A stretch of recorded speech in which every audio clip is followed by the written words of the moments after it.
ಧ್ರುವ ಅತ್ತೆ ಏನಾಯ್ತು? ನಾನು ಧ್ರುವನ್ನ ಮಾತಾಡಿಸ್ಕೊಂಡು ಹೋಗೋಣ ಅಂತ ಬಂದೆ. ಈ ತರ ರಿಯಾಕ್ಟ್ ಮಾಡ್ತಾ ಇದ್ದಾನೆ. ಧ್ರುವ ಯಾಕೆ ಕೋಪ ಮಾಡ್ಕೊಂಡೆ? ಯಾಕೆ ಕೈ ಗೇಟ್ ಮಾಡ್ಕೊಳ್ತಿದ್ಯಾ? ಅತ್ತೆ ಏನಾದ್ರು ಅಂದ್ರ? ಮಾತಾಡು ಧ್ರುವ.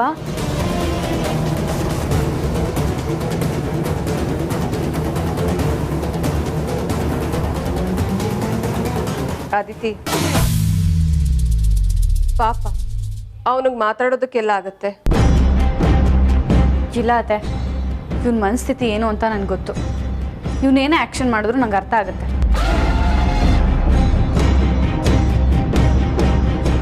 ಧ್ರುವ ಏನಾಯ್ತು ನಿಜ ಹೇಳು. ಅತ್ತೆ ನೀವೇ ಹೇಳಿ, ಏನಾಯ್ತು ಧ್ರುವಂಗೆ?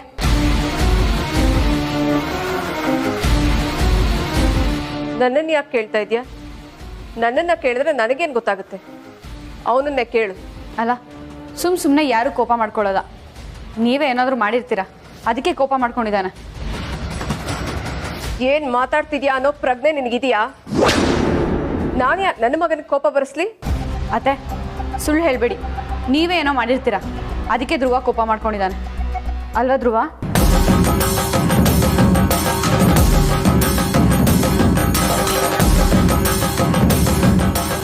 ಧ್ರುವ ನಾನೇನು ಮಾಡ್ದೆ ನಿನಗೆ?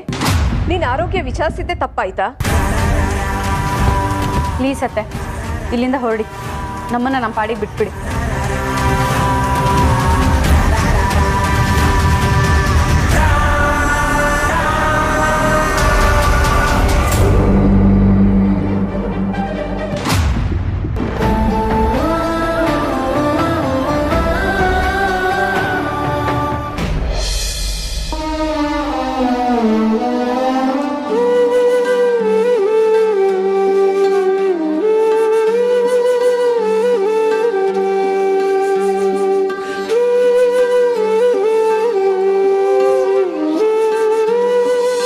ಈಗ ನೀವು ಇಲ್ಲಿ ಬಂದಿರೋದು ನಿಮ್ಮ ಮಗನ ಮನೆಗೆ ಅಂತಾನೆ ಅಂದ್ಕೊಳ್ಳಿ.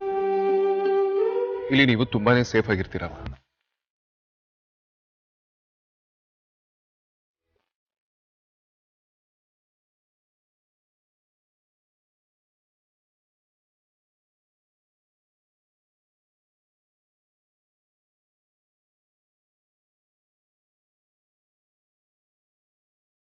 ಹೇಳದೇನೆ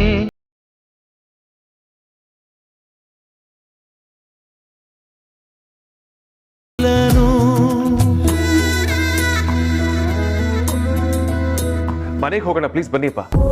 ನಂದೊಂದು ಕಂಡೀಷನ್ ಇದೆ. ನಿಮ್ಮ ಕಂಡೀಷನ್ ಏನಿದ್ರು ನಾನು ಓಕೆ. ಹೇಳಿ ಅಪ್ಪಾಜಿ. ನಾನು ನಿಮ್ಮ ಮನೆಗೆ ಬರಬೇಕು ಅಂದರೆ ಆ ವೈಜಯಂತಿಯವ್ರನ್ನ ನಿಮ್ಮ ಮನೆಯಿಂದ ಆಚೆ ಕಳಿಸ್ಬೇಕು. ನಿನ್ನ ಮೊದಲ ಪ್ರಾಶಸ್ತ್ಯ ಇದು ಯಾರಿಗೆ? ನನಗ ಅಥವಾ ಆ ವೈಜಯಂತಿ? ನೀನೇ ಡಿಸೈಡ್ ಮಾಡಿ ಹೇಳು.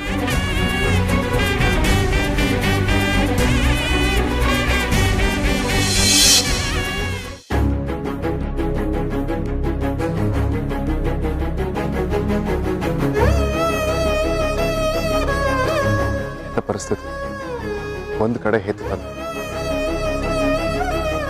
ಇನ್ನೊಂದು ಕಡೆ ಹೆತ್ತ ತಾಯಿಗಿಂತ ಹೆಚ್ಚಾಗಿ ಪ್ರೀತಿಸೋ ವೈಜಯಂತಿ ಅಮ್ಮ. ಇಬ್ಬರ ಮಧ್ಯೆ ಒಬ್ಬರನ್ನ ಚೂಸ್ ಮಾಡ್ಕೊಂಡ್ರೆ ಹೇಗೆ ಸಾಧ್ಯ? ಪರಿಸ್ಥಿತಿ ಯಾರಿಗೂ ಬರೋದು ಬೇಡ.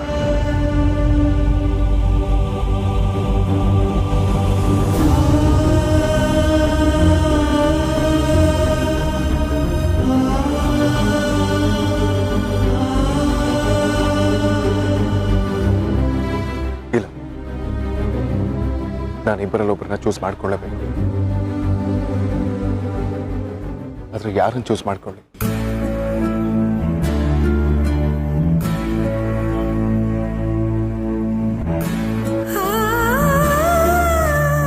ಅಪ್ಪಾಜಿನ ಮನೆ ಕರ್ಕೊಂಡು ಹೋಗ್ಲೇಬೇಕು. ಆದ್ಯ ಧ್ರುವ ಎಲ್ಲರಿಗೂ ನಮ್ಮ ತಂದೆ ಇನ್ನೂ ಬದುಕಿದ್ದಾರೆ ಅನ್ನೋದನ್ನ ತೋರಿಸ್ಬೇಕು. ಸುಹಾಸಿನಿ ಅಮ್ಮನಿಗೆ, ವೈಜಯಂತಿ ಅಮ್ಮನಿಗೆ, ಅಜ್ಜಿಗೆ ಇವರೇ ನಮ್ಮ ತಂದೆ ಇನ್ನೂ ಬದುಕಿದ್ದಾರೆ ಅನ್ನೋದನ್ನ ತೋರಿಸ್ಬೇಕು. ಬಟ್ ವೈಜಯಂತಿ ಅಮ್ಮನ ಮನೆಯಿಂದ ಹೇಗೆ ಕಳಿಸಿ? ಅವ್ರು ನಮ್ಮನ್ನೇ ನಂಬ್ಕೊಂಡಿದ್ದಾರೆ, ಸ್ವಂತ ಮಕ್ಕಳ ತರ ನೋಡ್ಕೋತಾರೆ.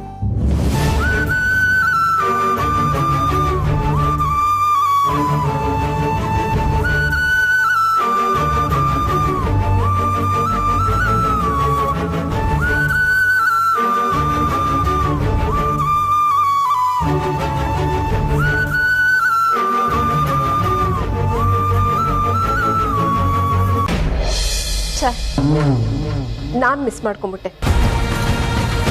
ಸೂರ್ಯನಾರಾಯಣ ಅವರು ವೈದೇಹಿನ ಮನೆಯಿಂದ ಹೊರಗಡೆ ಹಾಕು ಅಂತ ಹೇಳಿದಾಗ ವೇದಾಂತ್ ರಿಯಾಕ್ಷನ್ನ ನೋಡಬೇಕಾಗಿತ್ತು. ಆ ವೈದೇಹಿ ನಮ್ಮ ಮನೆಗೆ ವೈಜಯಂತಿ ಅನ್ನೋ ಹೆಸರಲ್ಲಿ ಕೆಲಸದವಳಾಗಿ ಸೇರ್ಕೊಂಡು ಆ ವೇದಾಂತ್ ಮನೆ ಕೆಲಸದವಳನ್ನ ಹೊರಗಡೆ ಹಾಕೋದಕ್ಕೆ ಇಷ್ಟು ಧರ್ಮ ಸಂಕಟ ಅನುಭವಿಸ್ತಾ ಇದ್ದಾನೆ. ಇನ್ನು ಸ್ವಂತ ತಾಯಿನೇ ಮನೆಯಿಂದ ಹೊರಗಡೆ ಹಾಕ್ತಾ ಇದ್ದೀನಿ ಅಂತ ಗೊತ್ತಾದ್ರೆ ಎದೆನೆ ಒಡ್ದು ಹೋಗುತ್ತೇನೋ. ಐಡಿಯಾ ಚೆನ್ನಾಗಿತ್ತು ಸುಹಾಸಿನಿ. ವೇದಾಂತ್ ಅವನ ಅಪ್ಪನಿಗೋಸ್ಕರ ಏನು ಬೇಕಾದರೂ ಮಾಡ್ತಾನೆ ಅಂತ ಇವತ್ತೇ ಅನಿಸಿತು. ಇನ್ಮೇಲೆ ಈ ಟ್ರಿಕ್ನ ಯೂಸ್ ಮಾಡ್ಕೊಬೇಕು. ನೋಡ್ತಾ ಇರೋ ವೇದಾಂತ್ನ ಹೇಗೆ ಆಟ ಆಡಿಸ್ತೀನಂತ. ಅಲ್ಲ, ನನಗೆ ನಿಜವಾಗ್ಲೂ ಅರ್ಥ ಆಗ್ತಾ ಇಲ್ಲ ಜನ ಯಾಕೆ ಇಷ್ಟೊಂದು ಎಮೋಷನಲ್ ಫೂಲ್ಸ್ ಆಗಿರ್ತಾರೆ ಅಂತ.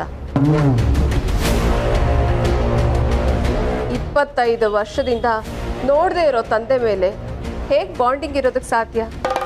ವೇದಾಂತ್ ಮನಸ್ಸಲ್ಲಿ ಅವ್ರ ಮೇಲೆ ಅಷ್ಟೊಂದು ಪ್ರೀತಿ ಇದೆಯಾ? ಯೂಸ್ಲೆಸ್ ಪ್ರೀತಿ, ಒಂದೇ ಒಂದು ರೂಪಾಯಿಗೂ ಬೆಲೆ ಬಾಳ್ದೇ ಇರೋ ಅಂತ ಆದರ್ಶ. ನಿನಗೆ ಇದೆಲ್ಲ ಅರ್ಥ ಆಗಲ್ಲ ಸುಹಾಸಿನಿ.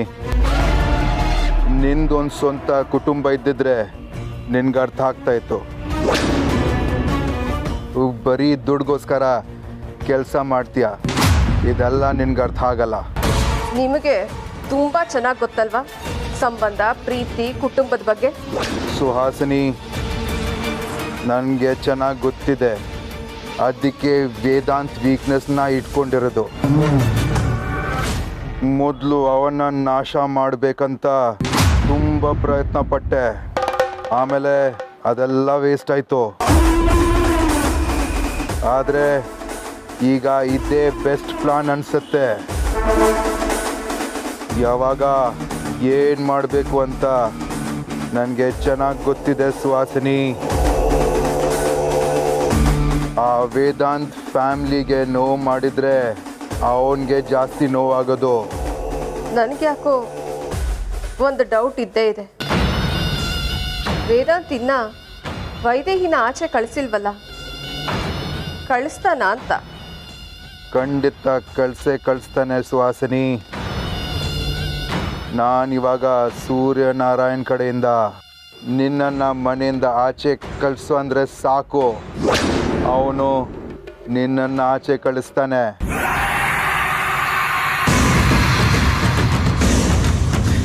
ಯಾಕೆ ಸುಹಾಸಿನಿ, ಯಾಕೆ ಮಾತಾಡ್ತಾ ಇಲ್ಲ? ಇಷ್ಟೊಂದು ಓವರ್ ಕಾನ್ಫಿಡೆಂಟ್ ಆಗಿರ್ಬೇಡಿ. ಅಕಸ್ಮಾತ್ ವೇದಾಂತ್ ವೈದೇಹಿನ ಮನೆಯಿಂದ ಆಚೆ ಕಳಿಸ್ದೆ ಹೋದ್ರೆ ಆಗೇನು ಮಾಡ್ತೀರಾ? ಸುಹಾಸಿನಿ, ಸಿನಿಮಾನ ಥಿಯೇಟ್ರಲ್ಲಿ ಹೋಗಿ ನೋಡಬೇಕು. ಈ ಥರ ಮುಂಚೆನೇ ಸ್ಟೋರಿ ಕೇಳಬಾರ್ದು. ನೋಡ್ತಾ ಇರೋ ಏನಾಗತ್ತಂತ. ನನ್ನ ಹತ್ರ ತುಂಬ ಪ್ಲಾನ್ಸ್ ಇದೆ.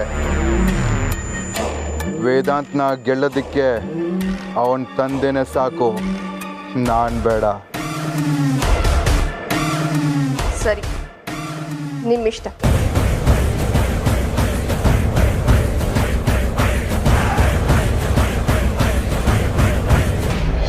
ಧ್ರುವ, ನಿಜ ಹೇಳು, ಏನು ಕೋಪ ಮಾಡ್ಕೊಂಡೆ? ಏನಾಯ್ತು?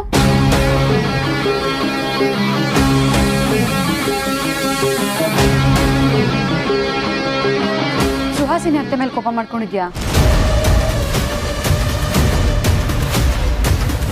ಧ್ರುವ, ಯಾಕೆ ಕೋಪ ಮಾಡ್ಕೊಳ್ತಿದ್ಯಾ? ಡಾಕ್ಟರ್ ಏನು ಹೇಳಿದ್ದಾರೆ ಹೇಳು? ನೀನು ಎಷ್ಟು ನೆಮ್ಮದಿಯಾಗಿರ್ತೀಯೋ ಅಷ್ಟು ಬೇಗ ಹುಷಾರಾಗ್ತೀಯ ಅಂತ ಹೇಳಿದ್ದಾರೆ. ಅಷ್ಟು ಹೇಳಿದ್ಮೇಲೂ ಮತ್ತೆ ಕೋಪ ಮಾಡ್ಕೊಳ್ತೀಯಲ್ಲ ಧ್ರುವ. ಪ್ಲೀಸ್ ಧ್ರುವ, ಕೋಪದಿಂದ ನಿಂಗೆ ಏನಾದರೂ ಹೆಚ್ಚು ಕಮ್ಮಿ ಆದರೆ ನಾನು ಮಾತ್ರ ಸುಮ್ಮನೆ ಇರಲ್ಲ.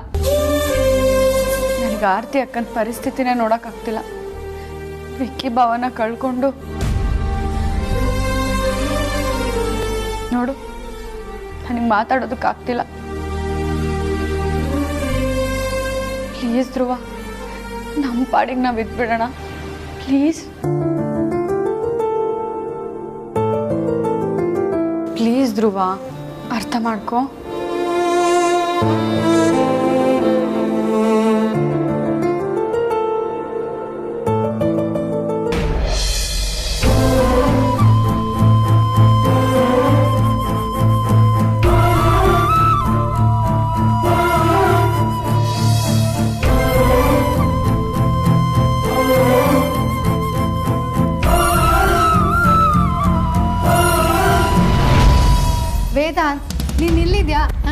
ಹುಡುಕ್ತಾ ಇದ್ದೆ.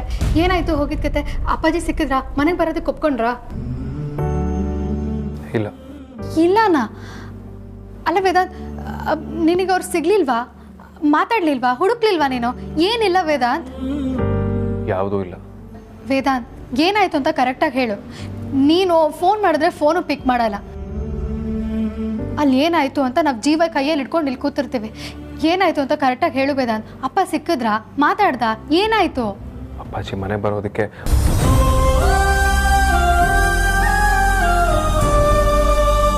ಅಮೂಲ್ಯಗೆ ವಿಚಾರನ ಹೇಳಿದ್ರೆ ಅವಳು ಹೇಗೆ ರಿಸೀವ್ ಮಾಡ್ಕೋತಾಳೋ ಏನೋ.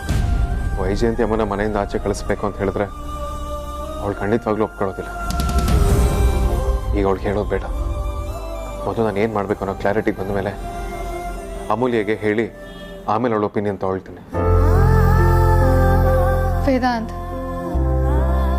ನೀನು ಇತ್ತೀಚೆಗಂತೂ ನನ್ನ ಹತ್ರ ಏನೂ ಹೇಳೋದೇ ಇಲ್ಲ. ಮೊದಲಾದ್ರೆ ಎಲ್ಲ ವಿಷಯಗಳನ್ನೂ ನನ್ನ ಹತ್ರ ಶೇರ್ ಮಾಡ್ತಿದ್ದೆ. ಹೋಗ್ಲಿ, ಆ ವಿಚಾರ ಬಿಡು. ಈ ವಿಚಾರ ಹೇಳು. ಅಪ್ಪ ಸಿಕ್ಕಿದ್ರಾ? ಮನೆಗೆ ಬರೋದಕ್ಕೆ ಒಪ್ಕೊಂಡ್ರಾ? ಏನು ಹೇಳು ವೇದಾಂತ್. ಇಲ್ಲ ಅಮೂಲ್ಯ, ಅಪ್ಪಾಜಿ ಸಿಗ್ಲಿಲ್ಲ. ಯಾಕೆ? ಅಗ್ನಿ ಏನಾದರೂ ಇದ್ರಲ್ಲಿ ಆಟ ಆಡ್ತಿದ್ದಾನ? ಅಥವಾ ಅವನೇ ಅಪ್ಪಾಜಿನ ಬೇರೆ ಕಡೆ ಎಲ್ಲಾದರೂ ಇಟ್ಟಿದ್ದಾನ? ಹೇಗೆ? ಹಾಗೇನಾದರೂ ಮಾಡಿದ್ರೆ ವೇದಾಂತ್, ನಾವಂತೂ ಸುಮ್ಮನೆ ಕೂತ್ಕೊಳ್ಳೋದು ಬೇಡ. ಅಗ್ನಿಗೆ ಪಾಠ ಕಲಿಸ್ಬರೋಣ.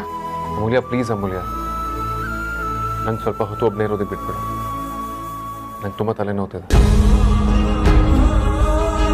ಸರಿ, ನಿನಗೆ ಕಾಫಿ ತರಲಾ?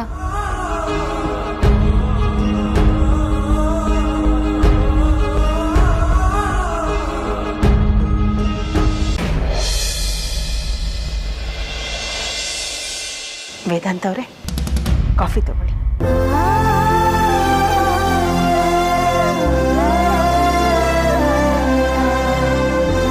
ವೇದಾಂತ್ ಅವರೇ,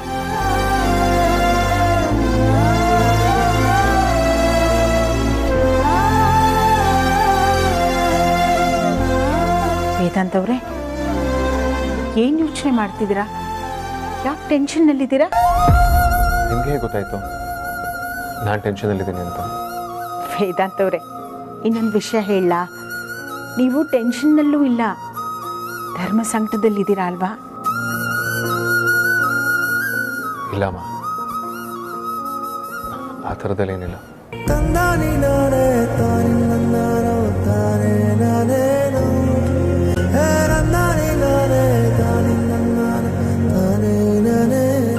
ವೇದಾಂತ್ ಅವರೇ, ನನಗೆ ಗೊತ್ತು, ಕೆಲಸದ ಜೊತೆಗೆ ಅಪ್ಪ ಅಮ್ಮನ ಹುಡುಕೋ ಒತ್ತಡ ನಿಮಗೆ ಜಾಸ್ತಿ ಇದೆ ಅಂತ. ಯೋಚನೆ ಮಾಡಬೇಡಿ. ಒಂದೊಂದ್ಸಲ ಕಳೆದು ಹೋಗಿರೋ ವಸ್ತು ಅಂಗೈಯಲ್ಲೇ ಇರುತ್ತೆ. ಆದರೆ ನಾವು ಅಂಗೈ ನೋಡದೆ ಪ್ರಪಂಚ ಎಲ್ಲ ಹುಡುಕ್ ಬಂದಿರ್ತೀವಿ. ಒಂದ್ಸಲ ಅಂಗೈ ಕಡೆ ಗಮನ ಕೊಟ್ಟರೆ ಕಳೆದು ಹೋಗಿರೋದು ಸಿಗುತ್ತೆ ಅಲ್ವಾ? ಹಾಗೆ ನಿಮ್ಮ ತಾಯಿ ಖಂಡಿತ ಸಿಗ್ತಾರೆ. ಯೋಚನೆ ಮಾಡಬೇಡಿ. ಅಮ್ಮ, ಅಲ್ಲಲ್ಲ, ನಾನು ಹೇಳಿದ್ದು ನಿಮ್ಮ ತಂದೆ ತಾಯಿ ಇಬ್ಬರು ಸಿಗ್ತಾರೆ. ಶಾಂತ ಮನಸ್ಸಿನಿಂದ ಹುಡುಕಿ, ಅವ್ರು ಖಂಡಿತ ಸಿಗ್ತಾರೆ.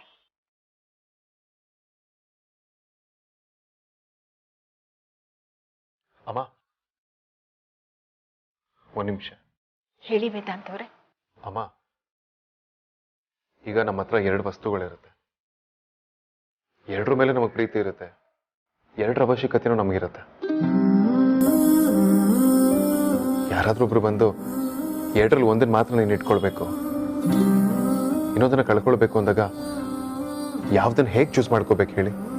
ಆಗಿನ ಮನಸ್ಥಿತಿ ಮತ್ತೆ ಪರಿಸ್ಥಿತಿಗೆ ಯಾವುದು ಮುಖ್ಯ ಅನ್ಸುತ್ತೋ ಅದನ್ನೇ ಆಯ್ಕೆ ಮಾಡಬೇಕು.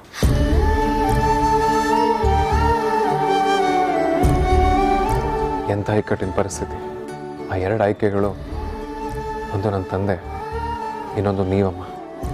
ಯಾರನ್ನ ಅಂತ ಆಯ್ಕೆ ಮಾಡ್ಕೊಳ್ಳಿ.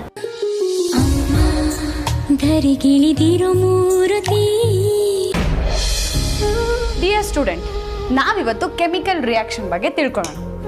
ಸರಿಯಾಗಿ ಪಾಠ ಕೇಳಿಸ್ಕೋಬೇಕು. ಕೇಳಿಸ್ಕೊಂಡಿಲ್ಲ ಅಂದ್ರೆ ಒದೆ ಬೀಳುತ್ತೆ. ಕೊಳ್ಳಿದ್ದೆವ್ವ. ಚೆನ್ನಾಗಿದೆ ಗಂಡ ಹೆಂಡತಿ ಆಟ. ಅದಕ್ಕೆ ಸುಮ್ಮನೆ ರೇಗಿಸ್ಬೇಡಿ, ನೀವು ಕೂತ್ಕೊಳ್ಳಿ, ನಿಮಗೂ ಹೇಳ್ಕೊಡ್ತೇನೆ. ಬೇಡಮ್ಮ, ನಾನೆಲ್ಲ ಕಲ್ತ್ಕೊಂಡೇ ಬಂದಿದ್ದೀನಿ. ಹೌದು ಧ್ರುವ, ನಿಂದೆಲ್ಲ ಓದಾಗಿದೆ ಅಲ್ಲ, ಇವಾಗೇನು ಮತ್ತೆ ಓದ್ತಾ ಇದೆಯಾ? ಓ, ಇವಳ ಮದುವೆ ಆದಮೇಲೆ ಎಲ್ಲ ಮರ್ತೋಗ್ಬಿಟ್ಟ?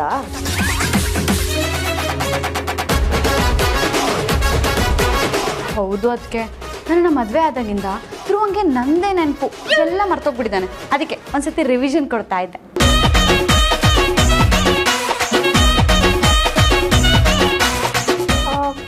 ಅದು ಸರಿ ಅದಿತಿ, ನಿನಗೆ ಟೀಚಿಂಗ್ ಫೀಲ್ಡಲ್ಲಿ ಇಂಟ್ರೆಸ್ಟ್ ಇದೆಯಾ? ಹೌದು ಅದಕ್ಕೆ ನಂಗೆ ತುಂಬ ಇಷ್ಟ, ಆದರೆ ಎಲ್ಲೂ ಟ್ರೈ ಮಾಡಿಲ್ಲ. ಇವತ್ತು ಕೂತು ಕೂತು ಬೋರ್ ಆಗ್ತಿತ್ತಾ, ಅದಕ್ಕೆ ಧ್ರುವಂಗ್ ಕೂರಿಸಿ ನಾನೆಂದ್ರು ಪಾಠ ಮಾಡೋಣ ಅಂತ ಹೇಳಿ ಪಾಠ ಮಾಡ್ತಿದ್ದೆ. ನನಗೂ ಟ್ರೈನಿಂಗ್ ಆದಂಗೆ ಆಗುತ್ತಲ್ವಾ. ಏನಾದರೂ ಟೀಚಿಂಗ್ ಜಾಬ್ ಇದ್ರೆ ಹೋಗ್ತೀಯಾ ಅದಿತಿ? ಧ್ರುವ, ಏನು ಹೋಗ್ಲಾ? ಪರ್ಮಿಷನ್ ಕೊಡ್ತೀಯಾ? ಕೊಳ್ಳಿದೆವ. ಅದಕ್ಕೆ ಎಲ್ಲಾದರೂ ಟೀಚರ್ ಜಾಬ್ ಇದೆಯಾ? ಹಾಂ ಇದೆ. ನನ್ನ ಫ್ರೆಂಡ್ ಒಬ್ಳು ಸ್ಕೂಲ್ ನಡೆಸ್ತಾ ಇದ್ದಾಳೆ. ಅವಳ ಸ್ಕೂಲಿಗೆ ಏನಾದರೂ ಬೇಕಾ ಅಂತ ಕೇಳಿ ನೋಡ್ತೀನಿ, ಇದ್ರೆ ನಿಂಗೆ ಹೇಳ್ತೀನಿ, ಓಕೆನಾ? ಅದಕ್ಕೆ ನಾನು ಖಂಡಿತ ಹೋಗ್ತೀನಿ, ಹೇಳಿ ಅದಕ್ಕೆ. ಸರಿ, ಹಾಗಿದ್ರೆ ಅವಳ ಹತ್ರ ಒಂದ್ಸತಿ ಮಾತಾಡ್ತೀನಿ. ಥ್ಯಾಂಕ್ಸ್ ಅದಕ್ಕೆ. ಮುಂದುವರ್ಸ್ಕೊಳ್ಳಿ.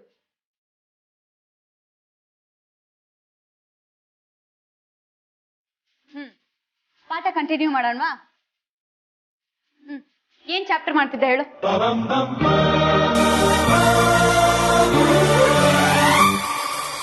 ಏನು ನೆನ್ಪಿಟ್ಕೊಳ್ಳಲ್ಲ, ಎಲ್ಲ ಮರ್ತೋಗ್ತೀಯ. ಹಾ, ಏನ್ ಚಾಪ್ಟರ್ ಅದು? ನಾನೇ ಮರ್ತೋದೆ, ತುಂಬಾ ಮಾತಾಡ್ತಿದ್ದೆ ನೋಡು, ಅದಕ್ಕೆ ಮರ್ತೋದೆ. Chemical reaction. ಅರ್ಥ ಆಯ್ತಾ? ಸರಿ, ಫಸ್ಟ್ ಪಾಯಿಂಟು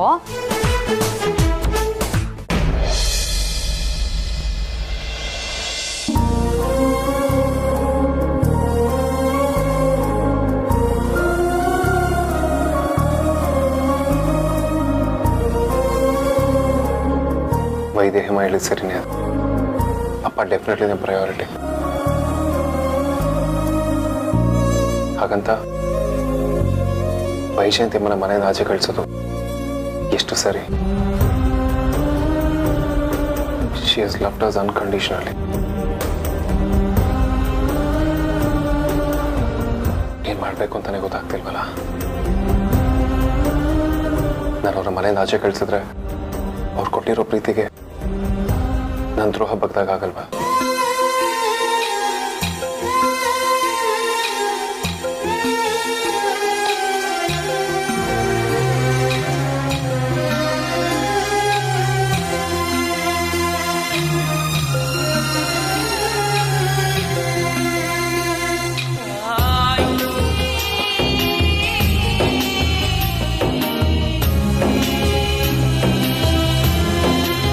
ವೈಜಯಂತಿ ಅಮ್ಮ ಪರಿಸ್ಥಿತಿ ಮನಸ್ಥಿತಿ ನೋಡಿ ನಿರ್ಧಾರ ತಗೊಳ್ಬೇಕು ಅಂದ್ರು.